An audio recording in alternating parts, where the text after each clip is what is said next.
सुबह हो चुकी थी। सूरज की रोशनी फैलकर हर तरफ अपना रास्ता बना रही थी, लेकिन उसकी जिंदगी में सिर्फ अंधेरा था। मुंबई, सपनों की दुनिया।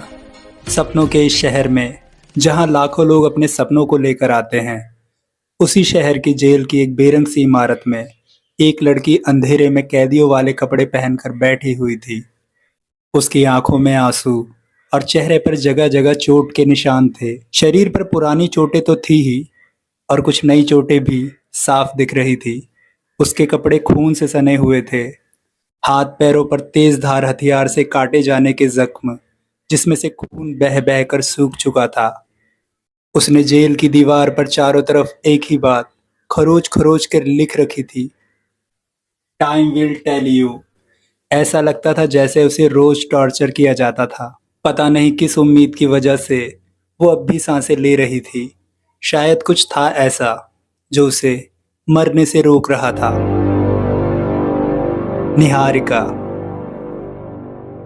वो बिल्कुल खामोश बैठी थी और एकटुक अपने लिखे हुए शब्दों की तरफ देखे जा रही थी। वो बैठी बैठी थक चुकी थी और जैसे ही लेटने लगी तो अचानक उसके पेट वाले हिस्से पर बहुत जोरों से दर्द होने लगा। उसकी आंखों के सामने कब अंधेरा छा गया उसे खुद भी पता नहीं चला और वो बेहोश हो गई।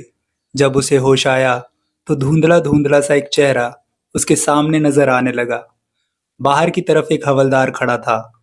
उस हवलदार ने उदासी के साथ उसे देखा और बोला, उठ जा बेटा, चल खाना खा ले।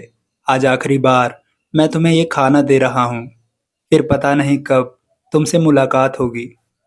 तुम अपना ख्याल रखना। इतना कहते हुए उस हवलदार ने छोटी सी जाली खोलकर खाना अंदर की तरफ कर दिया। तभी निहारिका ने भी हवलदार को देखा और बिना किसी भाव के बोली, हम।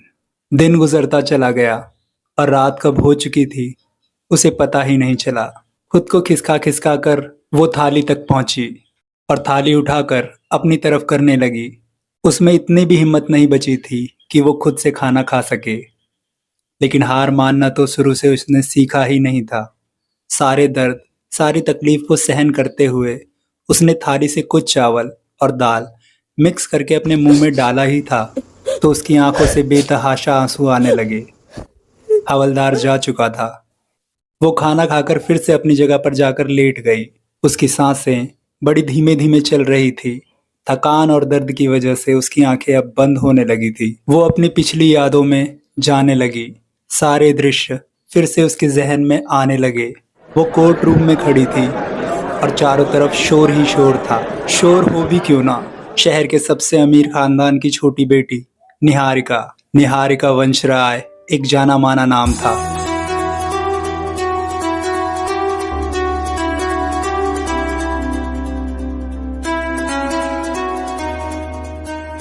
जिसे अपनी ही कंपनी के सीक्रेट लीक करने के इल्जाम में आज सजा सुनाई जाने वाली थी।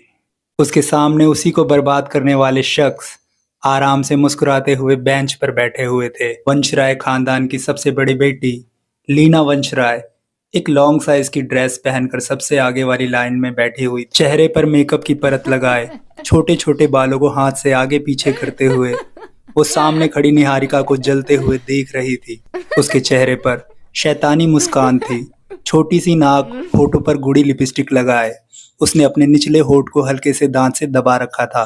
उसकी यही आदत लाखों लोगों को उसके पीछे पागल दीवाना करने के लिए काफी थी। दिखने में बेहद ही खूबसूरत, किसी परी की तरह थी, लेकिन दिल और दिमाग से उतनी ही शातिर भी थी। वो अपने मतलब के लिए किसी को भी कुछ भी कर सकती थी।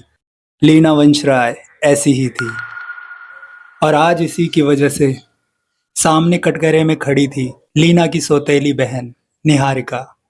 निहारिका भले ही दुनिया की नज़र में वंशराय की छोटी बेटी थी, लेकिन असल में वो एक नाजायज औलाद थी मिस्टर विक्रम वंशराय की। विक्रम वंशराय की पहली पत्नी होने के बावजूद निहारिका की माँ और विक्रम का लव अफेयर था और उन दोनों की एक बेटी थी निहारिका। शायद इसी वजह से लीना बहुत ज़्यादा नफरत करती थी निहारिका से। आज कोर्ट में लीना के साथ 3 सूट पहने हुए एक आदमी बैठा था। हाथ में रोलेक्स की घड़ी, हल्की हल्की दाढ़ी और आंखों में समुद्र जैसी शांति लिए वो शख्स दिखने में काफी हैंडसम लग रहा था। वो एक ठंडी नज़र के साथ कभी लीना को तो कभी निहारिका को देख रहा था। अच्छी खासी हाइट, जो देखे बस दीवाना हो जाए। तभी उसकी असिस्टेंट ने उसके कान के पास आकर कुछ कहा तो उसकी आंखें चमकने लगी। एक शांत झील के जैसा बैठा वो आदमी अब अपनी असिस्टेंट की बात को सुनकर खुश हो चुका था। उसने अपने दिल पर हाथ रखकर खुद से कहा, निहारिका, देखता हूँ तुम्हें आज कौन बचाता है।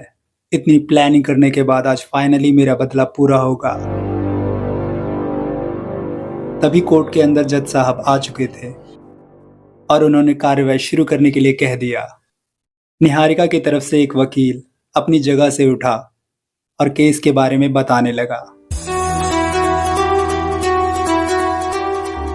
क्या फैसला होगा जज साहब का और क्या होगा अब निहारिका का, ये जानने के लिए सुनते रहे कातिल हसीना।